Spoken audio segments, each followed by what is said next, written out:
Welcome to the February 2019 Star Wars News Roundup, where we cover all the major movie, TV, canon, and gaming news of the past month. In Episode 9 news, the film has officially wrapped production. We still have no word on a title, but with less than 2 months left until Star Wars Celebration, I expect we won't know it until I assume we see a trailer at the Episode 9 panel.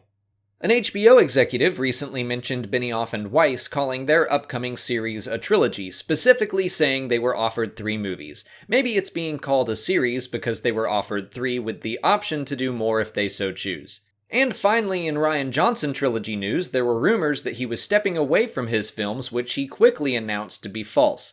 Then rumors shot up that the movies would be G-rated, which again he quickly suggested was not true. I don't think people realize how difficult it is to get a G rating nowadays, but I would think it would be nearly impossible for a Star Wars movie to achieve. A whole slew of streaming series began popping up as rumors a week or so ago, and I would be highly skeptical of all of them except for the possibility that Obi-Wan will star in one. That one had some actual information to go along with it, but it sounds like the planned movie is being adapted into a series. I would still prefer to see Kenobi on the big screen, but at this point I'll take what I can get. I just want to see Ewan McGregor in the role again. In canon news, a handful of Galaxy's Edge-related stories were announced, including the book Black Spire by Delilah Dawson, starring Fi Murati from Phasma, a 5-issue comic series, a young adult book by Zoraida Cordova, and a collection of myths by George Mann will also be released later this summer.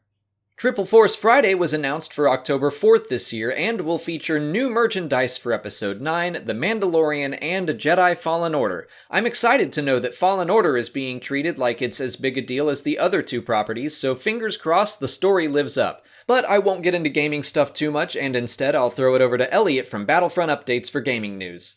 Thank you, Alex. In February, the Chosen One update arrived to Battlefront 2, which of course included Anakin Skywalker, one of the strongest heroes to arrive to the game so far, which is also the first hero that has 4 abilities, one of which allows him to do a 360 force choke in a pretty large area of effect. On top of that, the Chosen One update also included a massive clone trooper rework where they've completely reworked some of the legions, added 2 new ones, which is the 501st and Coruscant Guard, as well as split up the Phase 1 and Phase 2 troopers, allowing you to choose which one you prefer to use. On top of that, they've also made some of the previous default skins into actual legions, which is now canon, such as the 87th Sentinel Corps, which is the clone legion from Naboo, and the 181st Armor Division, which was the default troopers on Kashyyyk. With this update, everyone also got a crate including 60,000 credits and a selection of clone trooper skins. The large-scale game mode, including command posts and capital ships, was unfortunately delayed until March. However, they did confirm that there will be 2 new reinforcements coming with the mode,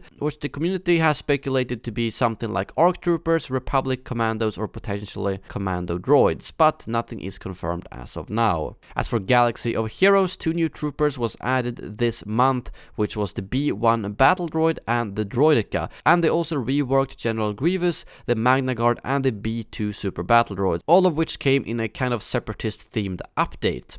As for Star Wars, the Old Republic patch 5.10.1 arrived to the game in February, which included the new mutated Geonosian Queen Lair boss, which can be found inside the Hive of the Mountain Queen. You can attempt to take on this boss with either 8 or 16-man teams. But that's all the gaming news for February. Now back to Alex. Thanks, Elliot. If you want to keep more up to date with Star Wars gaming news every day, subscribe to Battlefront Updates, who provides daily videos about all Star Wars games, not just Battlefront. But that's it for February. The Star Wars News Roundup will return April 1st to cover everything that goes on in the month of March. Until then, please like this video, subscribe to our channels, follow us on Twitter, Instagram, and Facebook, and consider checking out our Patreon page. As always, thanks for watching, and may the Force be with you.